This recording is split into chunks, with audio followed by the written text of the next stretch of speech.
César Romão, não basta pedir, temos de fazer. Salmo 141. Você escolheu trechos da Bíblia, trechos religiosos e trabalhou em cima desses textos, é isso? Querida Leda, primeiro eu preciso fazer aqui um reconhecimento, uma gratidão a você, porque você faz parte da minha carreira.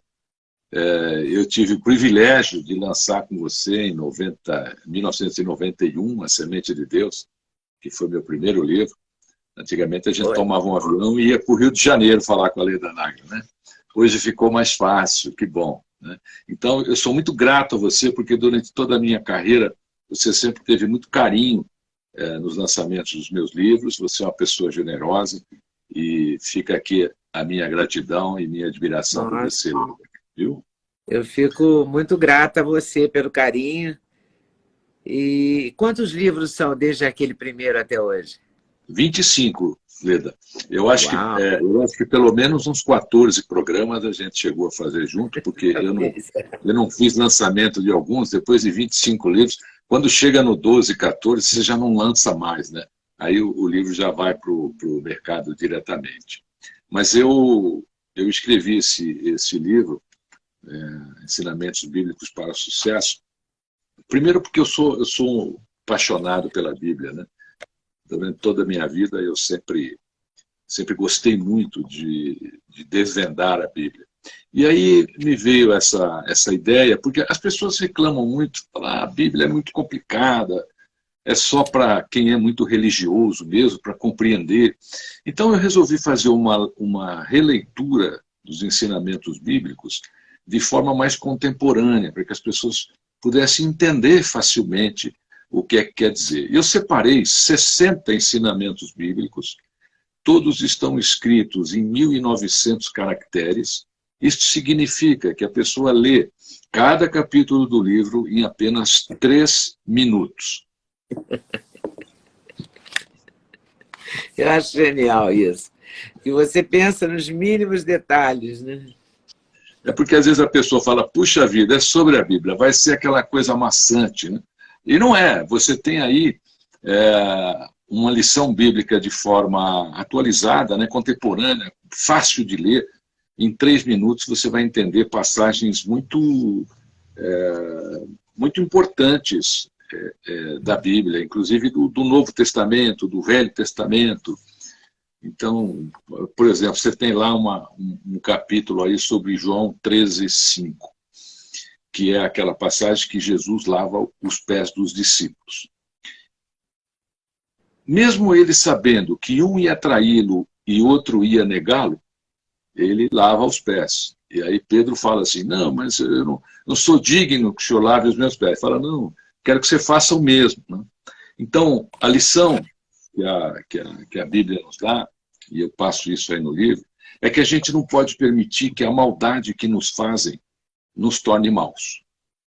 Então, hoje, às vezes, a pessoa é vítima de maldade e ela acaba se tornando uma pessoa má.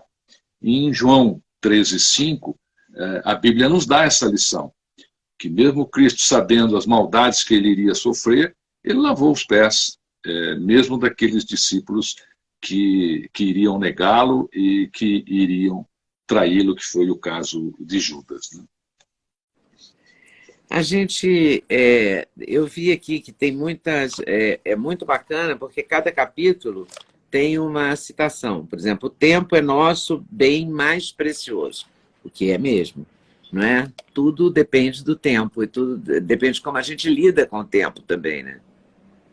Quando nós nascemos, minha querida Leda, eu acho que Deus não nos dá vida, porque nós já temos, nós já somos vida.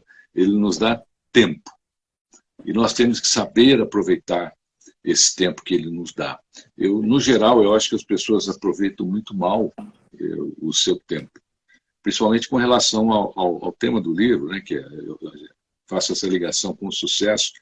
Então, hoje, as pessoas acham que ter sucesso é você se matar de trabalhar, você não ter tempo para mais nada. Então, a pessoa tem sucesso, mas eu não tenho tempo para nada. E não há essa relação, na minha opinião.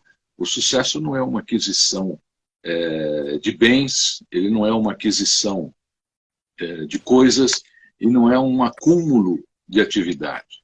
O sucesso, na minha opinião, eu falo isso aí no livro, ele é o equilíbrio das nossas 5 forças existenciais. Quais são? Então, você que está com a gente aqui, com a minha Amanda Leda Nagli, querida amiga que sempre prestigiou a minha carreira, a qual eu sou muito grato, anota aí, põe um papelzinho aí, anota aí, ou depois você vai rever a live, tá bom? Então, o sucesso é o equilíbrio das nossas 5 forças existenciais. Quais são elas? Família, saúde, crença, trabalho e amizades. Se faltar uma delas, as outras são derrubadas.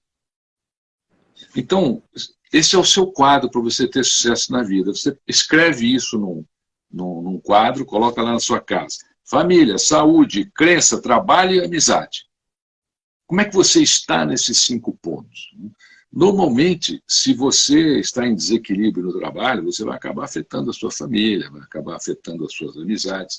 Então, esses pontos têm que estar, eles têm que ficar equilibrados. Você vai ter sucesso mesmo que você não queira, é uma coisa muito interessante. Mesmo que você não queira, e se você equilibrar esses 5 pontos, você terá sucesso. Há um momento que você diz, tudo na vida, que você escolhe esse título de Jó, tudo na vida começa com um propósito. E logo depois tem lutar e viver todos os dias. Você acha que as pessoas têm se dedicado, se empenhado realmente na vida, tendo um propósito, tendo um objetivo? Uma coisa, a gente está levando a vida de qualquer jeito, assim? Leda, tem até aquela canção famosíssima, Deixa a Vida Me Levar, mas é assim. As pessoas, se você fizer eu faço essas perguntas nas minhas palestras e tal, e é muito interessante, porque quando você pergunta para alguém assim, qual é o seu propósito? Leda, parece que você deu uma paulada e a pessoa não consegue responder, rodeia, e acaba não conseguindo responder. É como você perguntar, qual é a sua missão? Como é que você tem essa resposta? É muito simples. O que o mundo seria sem mim? Se eu não existisse, como é que seria o mundo? Se a Leda Nagli não existisse, o jornalismo brasileiro estaria com um tremendo vácuo, um tremendo buraco negro. Né? Então, qual é o seu significado dentro do universo que você existe? Pouca gente sabe responder isso. Mas eu não faria falta. Faria. Você tem pessoas que te amam, você tem pessoas que te adoram, você tem família, você tem filho, você tem pessoas que estão ao seu redor, essas pessoas sentiriam a sua falta. E a questão do propósito, nós temos que ter isso muito claro. Quando nós perguntamos a alguém qual é o seu propósito, dependendo da área que ele estiver, ele pode dizer assim, olha, eu quero estudar Direito, que foi a minha primeira formação acadêmica, né? O meu propósito de estudar Direito. Qual foi? Eu queria fazer justiça, eu queria ajudar a justiça ficar melhor no meu planeta. Então, o médico, qual é o seu propósito? Olha, eu quero encontrar curas para doenças que não existem. No jornalismo, olha, eu quero trazer notícias boas, quero trazer notícias reveladoras que ajudem a sociedade a ficar melhor. É muito difícil as pessoas responderem isso. Então, eu deixo aqui a recomendação de que, se você não tem claro ainda a sua declaração de propósito, senta aí um pouquinho todo dia, nem que leva um mês, mas prepara aí a sua declaração de propósito de existência. Você concorda com o João quando diz aqui, erros são etapas da evolução? Leda, o que seria da gente se a gente não errasse? Eu fico pensando, se não fossem os meus erros, talvez eu nem chegasse aqui. Porque hoje são livros em mais de 50 países, né, diversos idiomas, até em russo. Tem 12 livros na Rússia, Itália, Alemanha, que foi desclassificada hoje. Está vendo como o mundo funciona? Então, nós temos que aprender com eles. Os erros nem sempre são coisas estritamente ruins para nós. O que acontece é assim, as pessoas não desistem porque erram, elas desistem porque pararam de tentar. Normalmente as pessoas erram e param de tentar. Isso acontece muito em relacionamento. Às vezes a pessoa tem um relacionamento, não deu certo, ela fala, eu nunca mais vou entregar meu amor a ninguém, eu nunca mais vou amar ninguém. E aí aquela história que eu tenho amigos e amigas que estão sempre batendo nessa tecla. Né? E na realidade é assim, aquilo mostrou para você algo que você não deveria mais fazer. Eu escrevi 3 livros, Leda, no início da carreira, e sou grato de você não tê-los conhecido, porque foram um tremendo fracasso. Eles foram um tremendo fracasso, foram 3 livros horríveis, né? Mas que eu achava que eram sensacionais. E o que aconteceu? O que eu percebi depois de 3 livros que foram um fracasso?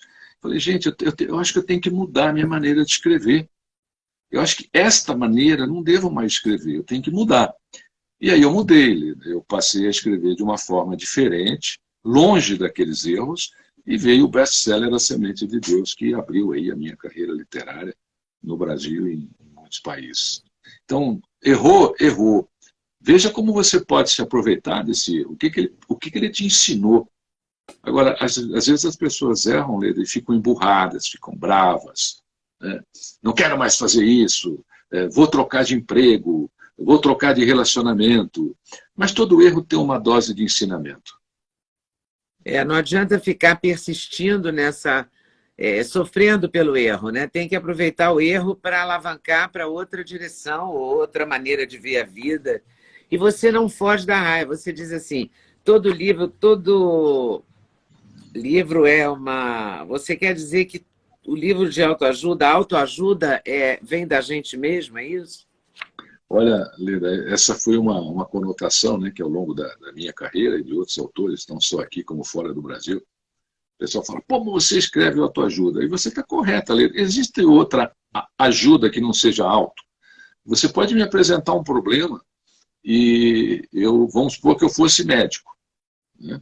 Aí eu tenho a sua solução, eu tenho o remédio para você. Aí eu te dou o remédio para você se ajudar. Você não toma. Então não tem efeito. Não existe outra ajuda que não seja auto.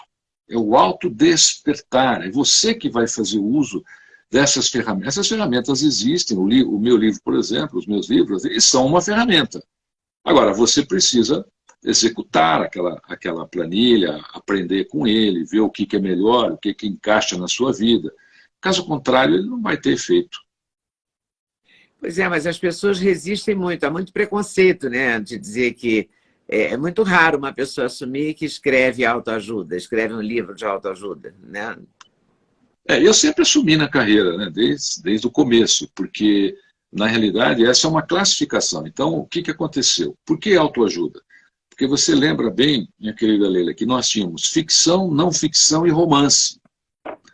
Só tinham 3 modalidades, né, na nossa literatura. De repente, começam a surgir livros que as pessoas falam, pô, mas que livro é isso aí? É livro de ensinamento, é livro de aprender a se relacionar, aprender a trabalhar. Bom, então como é que vai ser? Né? Como é que chamam isso lá fora? Não, chama de autoajuda. Então vai ser autoajuda.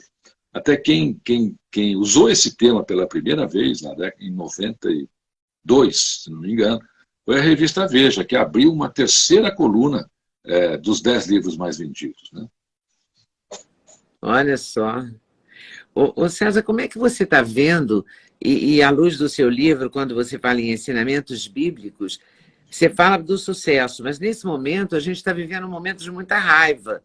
Tem muita gente com raiva, né? Muita gente com raiva da política, com raiva do outro porque o outro não pensa igual a ele, e aí rompe com o outro. Há famílias inteiras brigadas, o Natal está chegando aí, tem gente que fala, eu não vou ver meu filho. Outro dia eu li isso, um pai dizendo, não, eu não vou ver o meu filho no Natal porque nós votamos diferente. Imagina que história maluca, entendeu? Você deixar de ver um filho porque ele votou numa pessoa que você não votou.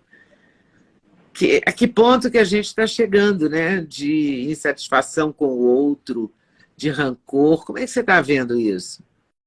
Leda, a pandemia ela mexeu muito com as pessoas. Quem era bom ficou melhor. Quem era ruim ficou pior. Então, vamos supor, nós tivemos na pandemia o maior número de separações de casais da história, não só no Brasil, mas no mundo inteiro. Né? O casal que se dá bem, ou estava se dando bem lá na pandemia, ficou junto e recluso e curtiu o amor. O casal que não estava bem acabou brigando, acabou se separando, porque não teve fuga. A pessoa começa a conviver muito, ela já não está bem e acaba brigando. E a pandemia, ela enalteceu qualidades e defeitos. As pessoas ficaram, quem era paciente, ficou mais paciente. Quem não era paciente, ficou mais impaciente. Tanto que a impaciência hoje, se você notar, observe o trânsito de São Paulo, por exemplo, ou do Rio, ou das grandes capitais, se você abrir o farol, se você não sair imediatamente, antes do farol abrir, é um buzinaço atrás de você, são aqueles sinais de paz e amor, né, que a gente conhece bem, alguns até atualmente eu nem conheço o que quer dizer, às vezes eu falo, meu Deus, isso aí eu não conheço ainda, é novidade. Né? E tudo isso... Essa coisa do sinal é impressionante. Eu estou morando em São Paulo há quase 4 anos, ou 4 anos por aí. E na minha rua, eu acho que o Waze deve mandar as pessoas virem para cá no final do dia. Porque a rua é silenciosíssima o dia inteiro. Mas no final da tarde, você sente como está o trânsito só de ouvir. Porque acho que o sinal vai ficar verde e a pessoa já está buzinando. É isso mesmo. Né? Há uma impaciência, uma irritabilidade. É uma intolerância impressionante com tudo. mesmo. Quando é que nós nos tornamos intolerantes? Quando nós não nos preparamos para as nossas prioridades. Veja, eu não vou ver meu filho porque o meu filho votou em alguém que eu não votei, que eu não gosto. Bom, mas qual é a prioridade? Essa pessoa que você votou não está nem aí com você? Você acha que ela está preocupada? Que você não vai ver o seu filho? Né? E o seu filho é a mesma coisa. Nós temos que ter, Leda, daqui para frente, para equilibrar isso, né? Nós temos que ter uma conduta de prioridades existenciais, né? Com relação à família, com relação aos amigos. Quer dizer, Leda, quanto vale a minha amizade com você? Será que a minha amizade com você vale uma dissonância política? Não, a minha amizade com você é muito mais importante do que qualquer dissonância política. A minha amizade, o meu amor pelo filho, pela família, ele tem que ser maior. O que aconteceu? As pessoas deram menos importância aos nossos sentimentos internos e de relações do que a própria política aqui no Brasil. E aí ficou essa guerra, o nós contra eles, que ninguém sabe quem somos nós e ninguém sabe quem são eles, mas tem que haver uma discussão. Hoje, isso me lembra muito, inclusive nos grupos de WhatsApp, eu estou em tantos que eu já nem sei mais, para dizer a verdade a você, eu nem olho mais, porque não tem condição. Né? Eu escrevi um artigo essa semana, ele vai ser publicado agora no dia 5, no Diário de São Paulo, justamente sobre isso. Eu voltei na Bíblia, na passagem da Torre de Babel, porque eu olho hoje os grupos de WhatsApp e as pessoas conversando, me relembra essa história da Torre de Babel. Os caras queriam atingir algo que era inatingível, né? Construíram uma torre, Deus vai lá e fala assim, cansei de vocês, tá? A partir de agora vocês não vão falar a mesma língua, e as pessoas saíram de lá sem entender absolutamente nada, e ninguém mais se entendia, ninguém mais se falava por causa da construção da Torre de Babel. Eu acho que nós estamos construindo uma nova Torre de Babel, porque as pessoas não se entendem. Eu tenho temas, por exemplo, que às vezes as pessoas querem debater em palestra, eu não debato. Olha, esse tema eu não falo. Olha, esse tema eu não falo. Porque são coisas que criam polêmicas que não levam a lugar algum. E nós que temas seriam esses? Políticos? Política é um deles. Embora eu tenha uma formação política, o debate, infelizmente, nesse momento, ele não é nutritivo. Porque a pessoa não quer debater, ela quer te convencer da ideia dela. Não é um debate, né, Leda? É assim, eu quero que o mundo seja colorido, mas tem que ser com as minhas cores. Eu gosto do amarelo e do azul. Eu vou colorir o mundo, mas vai ser com as minhas cores. Eu gosto do amarelo e do azul. Então, hoje existe tudo vira um debate. Em diversos temas. Você vai falar sobre relacionamento hoje, por exemplo, até sobre relacionamento hoje, dá debate. Né? As pessoas falam, puxa, Romão, mas eu não consigo. Hoje eu já estou no 7º casamento, já estou no 8º. É porque Caramba. a gente não avaliou, a gente errou e continua errando. A gente erra lá atrás, muda de local ou de pessoa, mas o que é que você carregou? Carregou você mesmo. Você carrega você mesmo. Então, seus erros vão juntos. Você fala assim, mudei de Você quer cidade um para ser resultado feliz. diferente com o mesmo comportamento, né? Exatamente. Você fala, mudei de cidade para ser feliz. Aí chega lá na cidade nova, daqui a pouco está infeliz lá também. Não é a cidade. É você, porque nós carregamos os nossos defeitos. Então, todos nós temos. O que nos falta é consciência desses defeitos. Um trabalho que eu faço comigo mesmo muito ao longo da minha vida é esse. Eu procuro tomar consciência dos meus defeitos. Alguns são incorrigíveis, né? Geminiano tem defeitos que não dá para corrigir, você tem que aprender a conviver com eles, né? Então você aprende a conviver, fica igual aquela dor amiga, sabe, Leda? Aquela dor que um dia você quebrou um braço, uma perna, e quando esfria dói, não tem o que fazer, né? Então fica mais ou menos isso. Fica um defeito amigo, né? As pessoas têm que buscar também um tempo para elas mesmas, né? Para se voltar para dentro de você, para te entender melhor, porque aí você vai ser melhor. Eu achei no começo da pandemia que as pessoas iam melhorar. E depois eu vi que não iam melhorar, só melhorou quem já era bom. Isso, que nós falamos Mas exatamente. isso é muito triste, né? É uma coisa triste, porque consome uma energia, né? A maldade, a não bondade consome uma energia ruim. E consome e passa para as outras pessoas uma energia ruim. Tem gente que poderia ir para o céu com metade do esforço que faz para ir ao inferno.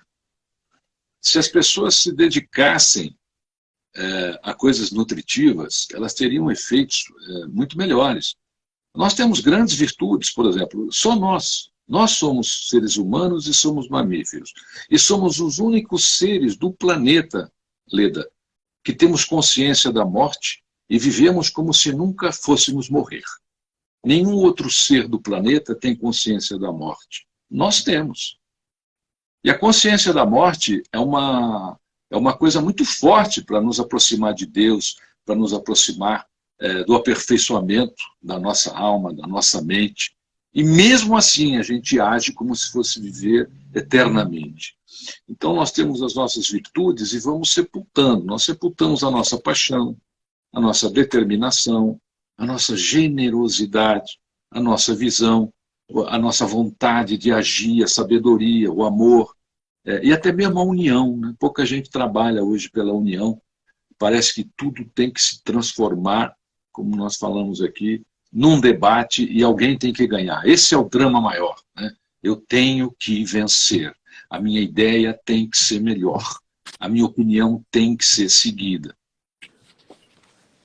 Essas citações todas que você faz aqui, tipo, riqueza e sucesso, comemore suas conquistas, o fracasso é uma escolha, não uma decisão, todas elas você encontrou na Bíblia? Então, Lida, olha que coisa interessante, tudo isso está na Bíblia, só que não perca a sua bondade, isso é uma coisa incrível, né? Não perder o seu lado bom, a sua... Acontece que a capacidade de ser generoso, né? Generosidade, isso falta muito hoje. As pessoas da nossa geração, né, que conviveram durante esses tempos. No passado, Leda, nós tivemos, na minha opinião, tempos muito mais difíceis e adversos do que esses que nós estamos vivendo hoje. E não havia essa luta, né, para que você seja melhor do que o outro. Então, a razão virou motivo de conflito. A pessoa, para ter razão, ela cria um conflito. E ela acha que, ela vencendo o conflito, ela tem a razão. Até que ela encontre uma razão maior, né? Porque a gente tem razão até que uma razão maior apareça. Né? E sempre aparece. Hoje nós temos razão aqui em debater, pode ser que amanhã a gente não tenha mais. Você acha que a fé pode ajudar, pode ser um elemento transformador? Ou Pode sim. Com certeza, pode ser ou é com certeza um elemento transformador? Ela é, Leda, sabe por quê? Eu digo sempre que a fé é o telefone de Deus. É uma maneira da gente conversar com ele. E a fé, ela é um momento de concentração. Por exemplo, assim, Romão, imagem tem poder? Tem. A imagem em si, ela não tem o poder, mas o que ela faz? A imagem é um ponto de concentração. Porque a nossa mente é muito turbulenta. Né? A coisa mais difícil hoje é você falar assim para a pessoa, medita. A maioria dorme. A maioria não consegue, dorme. Meditou? Acho que não. Eu ronquei. Bom, então você dormiu, você não meditou. Nós precisamos de pontos de concentração para atingir a egrégora divina do universo. Como é que é isso? Você vai pensar em Cristo. Se você tiver uma imagem de Cristo, a sua mente vai ficar só com a imagem dele. Então você vai se concentrar naquela oração que você está fazendo para ele. Ou seja, qual for a sua crença. Né? Se você for budista, se você for... Então, eu acho importante as pessoas trabalharem a fé como ponto de concentração. Porque nós somos parte do universo, nós somos integrantes desse universo. E esse universo quer que você seja feliz, ele quer que você seja uma pessoa generosa. A gente é que luta contra isso. Você acha que a gente se fortalece quando a gente se torna melhor? Quer dizer, a busca por ser melhor fortalece a própria pessoa? Leda, fortalece. Sabe por quê? Porque você já não passa a se incomodar com muita coisa que acontece. Houve um indiano chamado Bhagavatam Shri Rajneesh. Eu tive uma pequena experiência com ele. Naquela época ele me ensinou uma meditação muito interessante. Ele ficou mais conhecido como Osho. Né?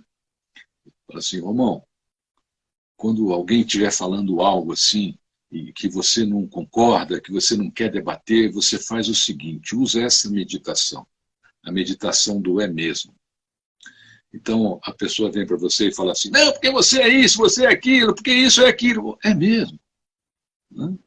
Então, o grande segredo, talvez, da nossa felicidade, da nossa melhora na existência, é você dar prioridade ao que realmente pode te incomodar. Porque quando nós crescemos por dentro, pela mente, pelo coração, pela alma, certas coisas já não têm mais efeito. A gente fica meio impermeabilizado. É como fofoca, por exemplo. Então, hoje eu estou num hall de amigos, algum amigo fala assim, Romão, aí falam de alguém, né? Fala assim, Romão, e aí, o que você acha daquela pessoa? Eu falo, olha, é assim, Santo Antônio de Pádua dizia que se você não puder falar bem, é melhor ficar calado. E as pessoas tinham que aprender isso. Quer dizer, se você não puder falar bem de alguém, fica calado. Porque o falar mal não vai levar você a lugar nenhum, muito pelo contrário. Você sabe, Leda, que todas as nossas emoções são transformadas em enzimas. E essas enzimas, elas se alojam no nosso cérebro. Então, se você tem emoções de mágoa, você cria enzimas de mágoa. E elas ficam lá no teu cérebro. Se você faz muita fofoca, você cria enzimas de fofoca. Você não consegue fazer outra coisa na vida. Né? O papo nem é esse, de repente chega aquela pessoa que está enzimática, né? Por tanta fofoca, e ela começa a fazer fofoca. Às vezes você pode sair da roda, ela fica lá falando sozinha, porque ela não percebeu ainda que ela não faz parte daquele contexto. Nós precisamos tomar muito cuidado com aquilo que geramos, porque pela lei da reciprocidade do universo, nós teremos, Leda, sempre mais do mesmo. Nós precisamos avaliar qual é o mesmo que nós estamos gerando na nossa vida. Às vezes a pessoa separa de alguém porque o fulano era alcoólatra. Aí ela casa. Casa com uma pessoa que não bebe, mas casou com ela e começou a beber. Aí você para. Ela fala, meu Deus, eu só atraio alcoólatra. Realmente, é verdade. Você só atrai alcoólatra. Por quê? Porque, pela lei da reciprocidade, você vai sempre gerar mais do mesmo na sua vida. Quando nós entendemos o que nós geramos, né, chega em reciprocidade, você tem possibilidade de gerar coisas boas, gerar coisas nutritivas, coisas que realmente possam transformar a sua alma, a sua mente e até mesmo a sociedade que você habita. A gente pode melhorar se a gente se empenhar, né? Em resumo, é isso. Consciência, Leda. Quer dizer, eu acho que as pessoas não melhoram, elas tomam consciência. Existe uma passagem sobre consciência sensacional, para mim, é a melhor passagem da Bíblia sobre consciência, que é Jesus estava escrevendo na areia. Aí algumas pessoas se aproximaram dele levando uma mulher e disseram, esta mulher foi pega em flagrante adultério. Pela lei de Moisés, ela tem que ser apedrejada. O que é que você pode me dizer? Na realidade, pouca gente se atenta a isso, mas era uma armadilha para incriminar Jesus. Por quê? Porque se ele fosse contra a lei de Moisés e dissesse, não apedreja, né? Então ele estava mais uma vez desrespeitando a lei. Poderia ser preso.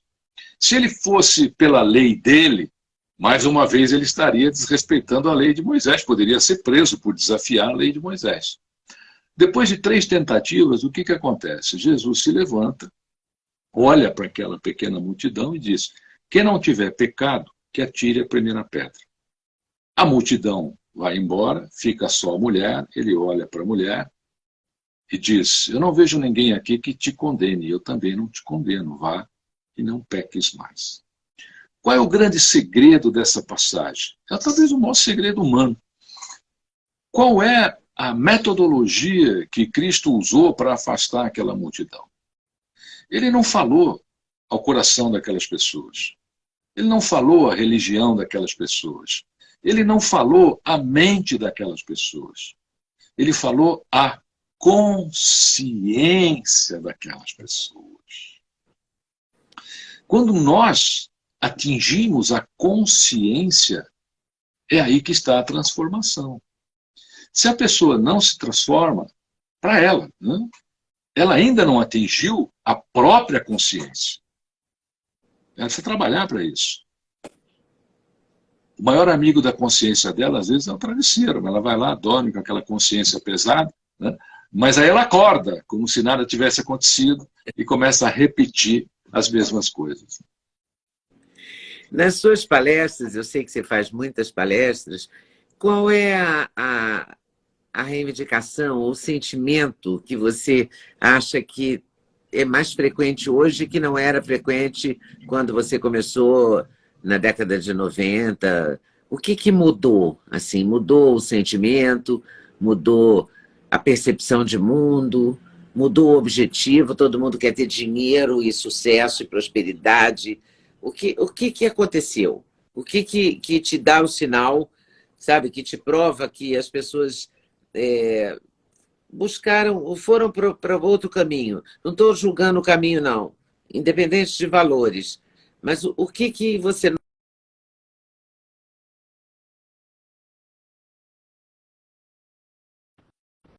As pessoas sempre quiseram fama, sucesso, prosperidade? Sempre foi esse o objetivo principal? Ou isso é uma coisa dos anos 2000? Na realidade, nós temos essa concepção americana, né, de que sucesso é poder, sucesso é um bom emprego. Né? Hollywood apregoou muito isso. Né? Então, o sucesso ficou ligado a esses fatores que você falou. Mas você sabe qual é o maior problema das pessoas hoje, que eu vejo nas plateias ainda hoje? Elas não estão comprometidas. Então, o maior problema hoje é o celular, por exemplo, numa plateia. Leda, você não tem ideia, é uma coisa impressionante. Você está numa plateia de 2.000 pessoas, 2.000 pessoas estão ali, mas não estão. Esse é o grande drama, olha só. As pessoas estão, mas não estão. A pessoa está com a esposa, mas não está com a esposa. A pessoa está com o marido, mas não está com o marido. O pai está com o filho, mas não está com o filho. Então, hoje, as pessoas não estão se dedicando àquele momento. Mas eu resolvi esse problema nas minhas palestras, porque o que mais me pedem nas palestras são os slides, né? Então, a vida inteira foi assim. Quando começou essa história de celular, hoje eu faço o seguinte, falo, gente, não adianta pedir slides que eu não vou mandar. Se quiser, fica com o celular no modo fotográfico e fotografe os slides. E aí eu consigo ter a atenção das pessoas, porque elas ficam lá preocupadas em fotografar, acabam fotografando, nem sei se vão usar. Mas o maior problema hoje que eu vejo é esse, Lida. Se você está com seu filho, você tem que estar com seu filho. Se você está com a sua esposa, você tem que estar com a sua esposa. Se você está com seu amigo, você tem que estar com seu amigo. Então, a pessoa está fisicamente naquele lugar, mas a cabeça dela não tem nada a ver com aquilo que está acontecendo. Mas ela está, mas ela não está no momento presente, né? Ela está num outro momento, que pode ser o futuro. Eu sempre fiquei muito impressionada quando eu viajava. Eu viajo até muito pouco, mas toda vez que eu viajo, eu ficava vendo os japoneses, sempre com uma máquina fotográfica, e eles sempre fotografavam os lugares. Eu ficava pensando, eu acho que eles não reparam nos lugares, eles só pensam na fotografia. Só que essa atitude japonesa virou uma atitude mundial, né? Todo mundo fotografa, você vê num show, todo mundo está com o celular gravando o show. Mas o show está acontecendo ali na tua frente. Você perde de assistir, né? Você perde eu entendo também que você queira levar um trecho daquele momento mágico. Eu entendo isso, mas não todos os momentos mágicos, né? Você falou muito bem, Leda. Realmente, na década de 70, né, quando a Kodak, Nikon, chegar aquelas câmeras. Lembra? A gente viajava e só tinha japonês tirando foto, quando eles não pediam para a gente tirar foto para eles, né? Então, eu não sabia nem usar aquela máquina tão sofisticada, porque a gente tinha o quê? Xereta, né? Não, aperta aqui que funciona tudo, né? Então apertava e tal. Hoje, então, você tem toda a razão, Leda, é bem assim. A pessoa vai para um lugar, mas ela não está naquele lugar. Ela acha que se ela tirar 200 fotografias, ela vai levar aquele lugar para casa. Não vai. Ela só vai levar se ela sentir aquele lugar, se ela se envolver naquela história, se ela se colocar dentro daquela história. Um exemplo, vou fazer um exemplo simples aqui.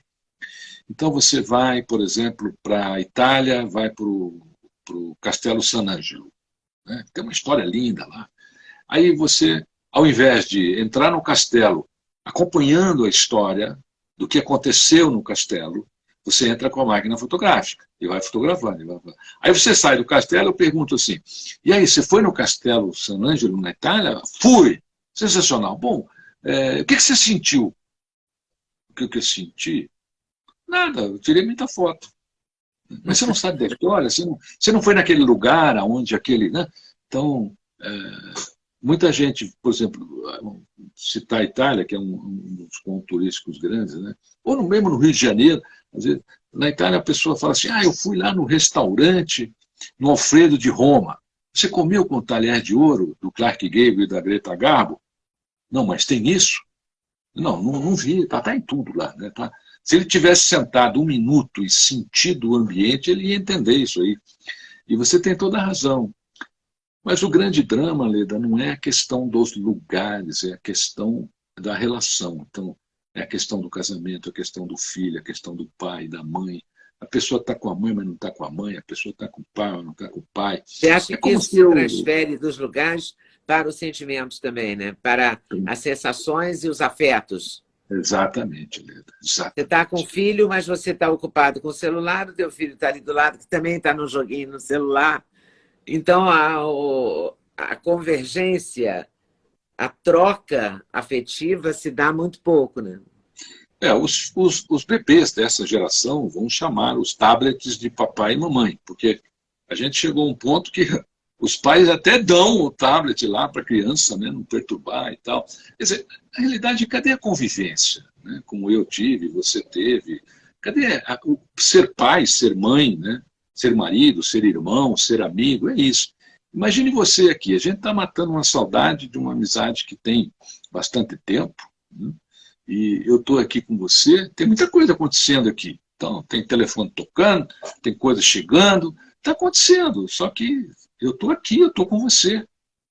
Né? Eu estou inteiro com você, eu não estou vendo nada que está acontecendo aqui, porque eu quero também guardar esse momento da nossa amizade. E isso não acontece mais, Leda.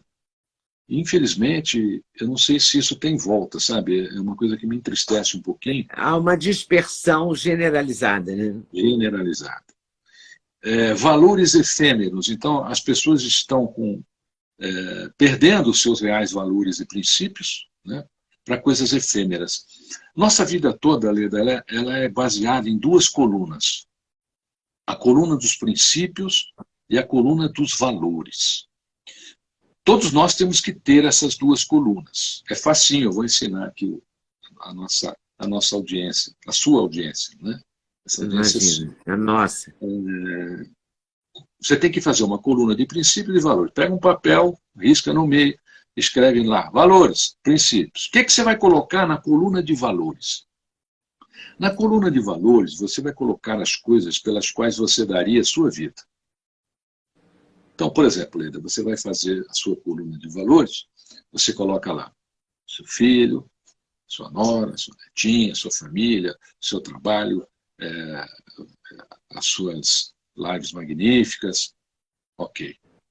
Colocou? Colocou. Agora você vai fazer a coluna de princípios. Como é que a gente faz a coluna de princípios? Esse é o segredo.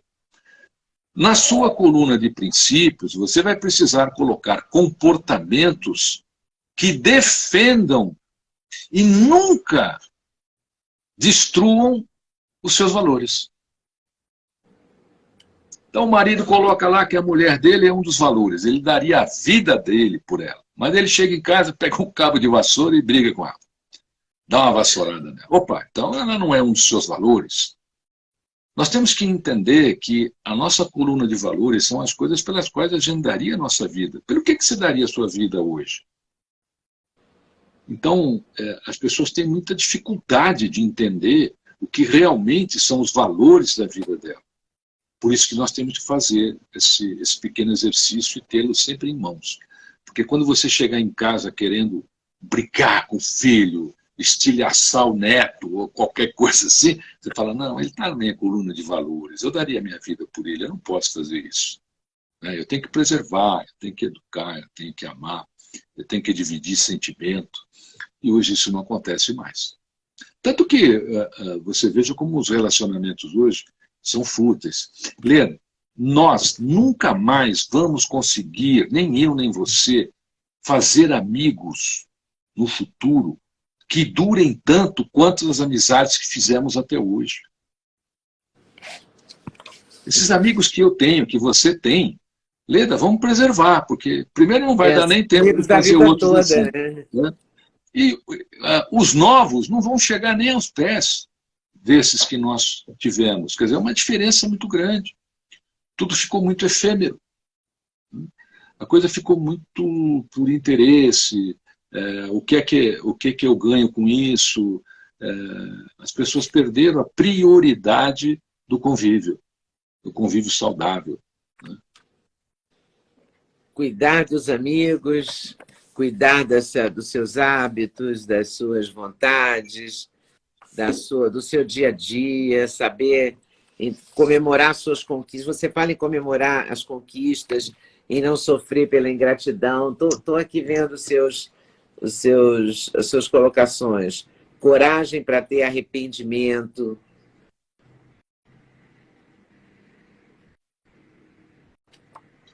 Você acha que Deus está mais presente nessas pessoas hoje ou estava antigamente mais? Eu acho que ele está presente. Nós é que não estamos sentindo. Porque Deus é uma energia cósmica presente em tudo. Agora, não é ele que está em nós, somos nós que temos de caminhar para ele. E hoje, por exemplo, se a gente voltar a essa sua questão, ela me remonta a Gênesis 22:12, por exemplo, né? Que eu falo que Deus nos pede coisas difíceis para nos conceder o impossível. Toda vez que a gente estiver enfrentando algo difícil, é porque Deus preparou para você o impossível, ele vai entregar algo impossível para você. E o maior exemplo disso, né, é o sacrifício de Isaac por Abraão, pelo próprio pai. Que o pai é conduzido a sacrificar o filho. Durante a condução, Deus praticamente estava assistindo o estado mental e espiritual dele. Se ele realmente ia fazer aquilo. Por isso que ele escolheu um lugar longe, para que Abraão caminhasse com seu filho, e naquele caminho ele poderia ter mudado de ideia, ele poderia ter a sua fé abalada. Então o caminho longo também foi um teste, né, de avaliação. E quando ele vai fazer o sacrifício, tentando a conexão com Deus, Deus fala, abaixa a tua faca, né, usa esse cordeiro que está aí ao lado e faça o sacrifício e poupe o garoto. Deus está sempre com a gente, sabe? A gente é que se afasta dele. As pessoas hoje não têm crença, Leda. Elas têm problema. Elas não trazem a crença para o problema, elas levam o problema para a sua crença. Eu recebo correspondência de várias partes do mundo, é muito interessante, porque a pessoa fala assim, Romão, eu mudei de religião, isso é certo ou errado? Porque eu ia lá naquela crença, e eu levei tanto problema lá, mas nunca resolvi nenhum. Aquela crença não resolveu o meu problema, então eu estou procurando uma crença que resolva o meu problema, né? E, na realidade, a crença ela não é para resolver o seu problema, é para lhe dar condição espiritual de você encontrar a solução para o seu problema. Então, nós estamos muito longe de Deus, né, em relação ao seu questionamento. Quer dizer, eu acho que ele está com a gente é que não está com ele. E qual seria um conselho seu, assim, sei lá, 3 coisas que você acha que são fundamentais para que você constatou que na feitura desse livro ou na vida, que são fundamentais para as pessoas... Olha, tem uma passagem nesse livro que eu gosto muito. Voltarem para si mesmas e serem mais felizes, enfim. Tem uma passagem nesse livro que eu gosto muito, inclusive ela ilustra o que nós acabamos de falar aqui, sobre as pessoas estarem, mas não estarem, né? Ela está lá em Lucas 24:13, que é a passagem do caminho de Emaús. Então, o Cristo já havia ressuscitado e havia começado a caçada aos seguidores de Jesus. E nisso, 2 peregrinos fogem de Jerusalém através do caminho de Emaús. Emaús era uma cidade que ficava praticamente 12 quilômetros de Jerusalém, e eles fogem com medo de serem caçados e presos, né, por serem seguidores. No momento que eles estão fugindo, durante essa estrada, eles vão conversando. Sacrificaram o nosso mestre, mataram Jesus, e agora? Quem a gente vai seguir? Mas se ele morreu, né, e agora? Ele não era tão santo como a gente imaginava. A gente vai ter que achar outro para seguir. Nesse momento, um terceiro peregrino se junta a eles e começa a indagá-los. Falaram, mas esse que vocês estão criticando aí, não disse que ressuscitaria no 3º dia? Aí eles questionam. Mas quem é que vai ressuscitar? Não tem ninguém que ressuscita. Ele foi crucificado, morreu, né? A gente teve que fugir. Mas ele não fazia milagres? Ele fazia, mas agora ele está morto. E assim eles foram conversando ao longo de 12 quilômetros. Quando chegaram em Emaús, esses 2 peregrinos convidaram o terceiro peregrino a estar com eles à mesa. E eles se sentaram à mesa, e o terceiro peregrino partiu o pão, tirou o capuz e desapareceu. Era Jesus. Essa é a passagem da aparição de Jesus no caminho de Emaús, após a ressurreição. E olha que coisa interessante, minha querida amiga Leda. Esses 2 idiotas andaram 12 quilômetros com Jesus entre eles e não perceberam. Porque eles estavam muito preocupados em reclamar. A reclamação hoje, na minha opinião, você me pediu 3 coisas, eu vou dar só uma para você. Tá. A reclamação hoje é a pior coisa que as pessoas podem fazer. Elas perdem muito tempo reclamando. Quando nós reclamamos, nós perdemos a percepção das coisas boas que pode acontecer ou estão acontecendo ao nosso redor. E aí essas coisas passam, você não nota. Os caras andaram 12 quilômetros com Jesus entre eles e os caras nem perceberam que era Jesus. E assim é a nossa vida hoje. As pessoas estão tão preocupadas em reclamar que não notam as coisas boas. Por exemplo, a mulher reclama tanto do marido que não percebe o amor que ele tem por ela e não vai conseguir perceber porque ela reclama demais, ou vice-versa. Né? Os pais dos filhos, os filhos dos pais. Nós temos que perder esse é um vício. Né? Você sabe que a reclamação é um vício. As pessoas se viciam em reclamar. Nós precisamos perder isso. Então, das 3 coisas que você me pediu, olha, se as pessoas entenderem que quando nós reclamamos, nós perdemos a percepção das coisas boas ao nosso redor, já vai melhorar muito esse planeta. Tomara. Tomara que elas passem, sigam o seu conselho, esse seu ensinamento e todos os outros que você bota aqui no seu livro. César, muito obrigada mesmo. Foi ótimo te reencontrar. E até o próximo livro. Tá bom. Não, Leda, vamos ver se vem antes. Olha, eu mais uma vez quero expressar a você o meu carinho, meu sentimento de gratidão, o meu amor, a nossa amizade, a minha admiração por você, por tudo aquilo que você representa dentro do jornalismo brasileiro. E muito obrigado por mais esta oportunidade. Imagina, eu que agradeço a você. Foi um prazer. Um grande abraço e até a próxima. Até a próxima, querida amiga. Tchau. Tchau. Eu conversei aqui com o escritor César Romão, que tem 25 livros publicados no Brasil, mas tem 13 livros publicados traduzidos para vários países, Itália, Alemanha, Colômbia, Argentina, Espanha, Rússia e outros, e está lançando agora Ensinamentos Bíblicos para o Sucesso. Por enquanto, fico por aqui. Vou voltar 10h15 da noite conversando com Celso Russomano. Ok? Boa noite e até lá.